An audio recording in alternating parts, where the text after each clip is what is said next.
Bon, je regrette qu'un certain nombre de syndicats décident finalement de prendre ces fêtes et cette trêve de Noël, de trêve des vacances de fin d'année pour mener des opérations de grève. La mobilisation hier a été significative, personne ne le conteste. Je constate quand même au passage que la CGT a un problème avec la réalité des choses, puisqu'on a des chiffres qui sont, par rapport à des cabinets indépendants qui font des comptages, qui comptent 75 000 à Paris, et quand la CGT en comptait quasiment 400 000.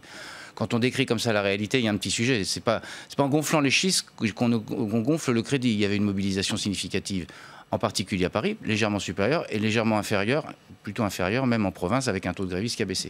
Ça n'empêche pas, quelle que soit cette mobilisation, la volonté du gouvernement de dialoguer, de discuter et de faire en sorte qu'on trouve un terrain qui permette aux uns et aux autres de pouvoir exprimer ce qu'ils voulaient, de pouvoir montrer aussi ce qu'ils ont pu obtenir à la fois dans les discussions qui se poursuivent et aussi dans les propositions qui ont été faites par le Premier ministre. Je crois qu'il y a beaucoup de syndicats qui ont envie aussi de poser sur la table leurs demandes, ce qu'ils ont pu obtenir, éventuellement des points de confrontation, mais on est dans une discussion, on est dans une négociation. Il est bien normal que chacun fasse des pas. Et je constate aussi les pas qui sont faits par les uns et les autres, mais que certains décident d'aller jusqu'au boutisme, si je peux dire, des fêtes de Noël. Moi, je le regrette profondément parce que je ne crois pas que ça soit la vocation d'un syndicat que simplement d'être jusqu'au boutiste. Un certain nombre de ceux qui disent qu'il faut passer avec des grèves à Noël sont ceux qui disent je ne veux pas la réforme à point. Nous, on dit qu'il faut une réforme à point parce que c'est une réforme qui est plus juste.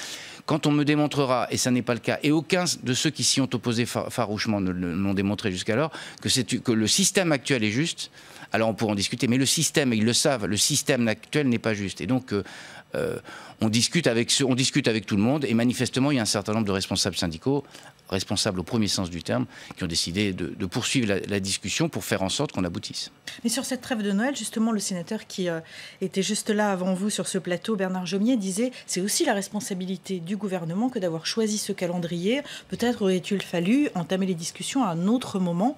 Mais ce n'est pas le calendrier des vacances ou le calendrier des fêtes qui dicte les réformes, parce qu'après, nous avons les trêves de Pâques, nous avons les trêves estivales, nous avons la rentrée Noël, scolaire.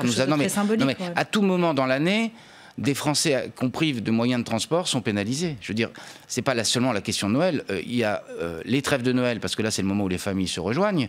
Mais il y a aussi tous les jours, et aussi il faut penser à eux, des gens qui essayent de rejoindre leur travail parce qu'ils ont un sens des responsabilités qui fait qu'ils ont envie d'aller travailler, qui savent la nécessité d'aller travailler. Toute l'année, une grève, en particulier des transports, pénalise les Français. Donc c'est pas le choix du calendrier en tant que tel.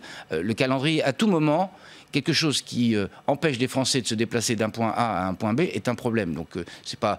Moi, je veux bien tout entendre. Enfin, qu'on dise que le calendrier est mal choisi, non, je crois pas. Alors,